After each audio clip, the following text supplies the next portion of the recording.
हाम्रा बढीबा चन्द्रलाल गौतमजी आज 95 वर्षको उमेरमा यहाँ हामीहरूको समक्ष हामीहरू सम भएर बसेर बस्नुभएको छ र यो हामीहरूको लागि धेरै सौभाग्यको कुरो। आज हामीहरूले गौतम समाज भएर एउटा उहाँसित एउटा वार्तालाप र उहाँको एउटा सम्मान आशीर्वाद लिने भन्ने हामीहरूले एउटा कार्यक्रम सानो आयोजन गरेको थियो र लगायत हाम्रा आफन्तहरू सबैजनालाई निमन्त्रण पनि गरेका छौँ र यस विषयमा उहाँसित हामी आशीर्वाद पनि लिने हामी जति पनि यहाँ उपस्थित छौँ र यो हाम्रो गौतम समाजको पनि एउटा सौभाग्य हो। उहाँ आज 95 वर्षको उमेरमा पनि आफ्नो कर्महरू आफै गर्दै हुनुहुन्छ।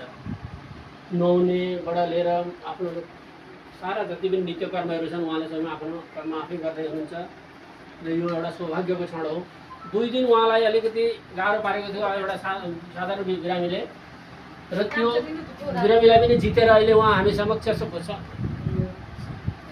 मतलब राम्रो भएर यहाँ हुनुहुन्छ र यो विषयमा उहाँसित हामी कतिपय उहाँका अनुभवहरू उहाँले कसरी यो 95 वर्षको उमेरसम्म आफ्नो जीवनलाई कसरी यहाँसम्म ल्याउनु भयो र उहाँसित कति आफ्ना परिवारहरू कति छन् नाति नातिनाहरू र यही विषयमा शब्दद्वारा प्रश्न र उत्तरको लागि म हाम्रा दाजु विश्राम गौतमजीलाई अनुरोध गर्छु। उहाँले वार्तालाप गरेर उहाँसितबाट हाम्रो धेरै अमृतमय वाणीहरू निकाल्न सक्नुहुन्छ भनेर म सर्वप्रथम आशीर्वाद लिएर उहाँ हाम्रो दाजु हाम्रा शिक्षक हाम्रा अग्रज विश्राम दाजुलाई म अनुरोध गर्छु उहाँ वार्तालाप गरेर सर्वप्रथम हामी एकजना भएर उहाँको आशीर्वाद लिने र म सर्वप्रथम उहाँलाई आशीर्वाद उहाँको लिएर गर्नलाई म अनुरोध गर्दछु।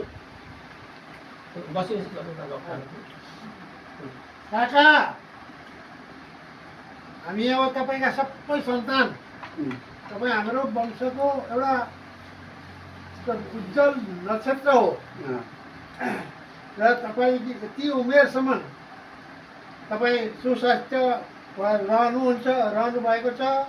हामीलाई अब तपाईँले सबैलाई हाम्रो वंशको भलाको लागि हाम्रो उसको लागि कल्याणको लागि सबैलाई जति पनि हामी यहाँ छौँ आज यहाँ उपस्थित भएका नभएका जति पनि छौँ हाम्रो वंशको लगायत अरू पनि आफन्तहरू सबैको कल्याणका लागि सबैलाई आशीर्वाद दिनु। म त्यही भन्छु मलाई आशीर्वाद दिनु। चिन्ता नगर्नु लिएर बिस्तारै तरिकाले हामी अरू केही होइन तपाईँको आशीर्वाद लिन आएका आज चाहिँ यसै त आइराखेका छौँ। आज चाहिँ हामी सबै भएर तपाईँको आशीर्वाद लिन आएका आशीर्वाद दिनु होला।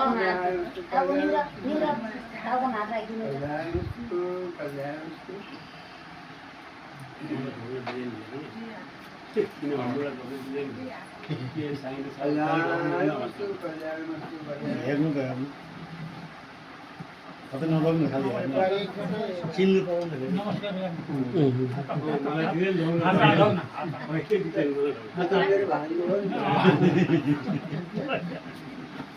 अहिले पनि चिन्यो नाति हो बुढी फुपूको नाति। नमस्कार,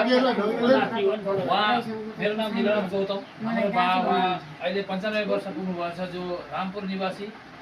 उहाँको नाम हो श्री चन्द्रलाल गौतम र उहाँ यस्तो व्यक्ति हुनुहुन्छ जो जहाँ मैले कतिपय कार्यक्रम गर्थेँ हाम्रो पितृहरूको र उहाँलाई मैले बोलाउँदा ठिक टाइममा आइपुग्नुहुन्थ्यो र मलाई सेवास्त्र ठिक गरिस् यो उहाँको आशीर्वाद थियो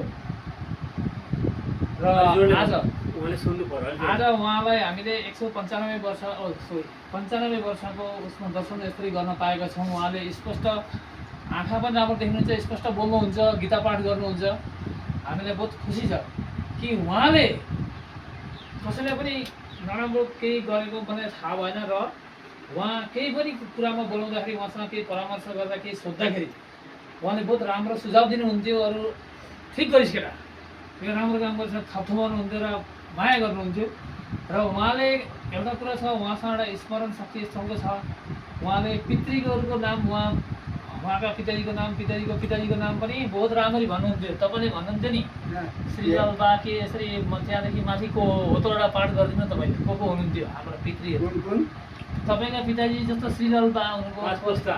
पुस्ताको त्यो के भन्छ त्यो भन्नु न राम भन्छ बुझ्ने गरी भन्न भनिहाल्नु। छविलाल के गोर्खेलीको नाम पुर्खाको पुर्खाको नाम कता कता छन् बिर्सिन्छ आउँदैन। होइन पिताजीको नाम हजुरबाको नाम कुखुराबाको नाम भन्नुहुन्थ्यो नि कसको? तपाईँका पिताजीको पिताजी के अरे मेरो बुढाबाबु पिताजीको जयकृष्ण, हजुर अनि मेरो बुढाबाउको श्रीलाल, हजुर अनि रामभद्र। हजुर अब त्यहाँदेखि उता चाहिँ त्यति साह्रो आउँदैन। जान्नुहुन्थ्यो अझै त्यति चाहिएको पनि छैन। दाजुभाइ कतिजना छविलाल तपाईँको दाजुभाइ कतिजना हुनुहुन्थ्यो रामभद्रका पिताजी छविलाल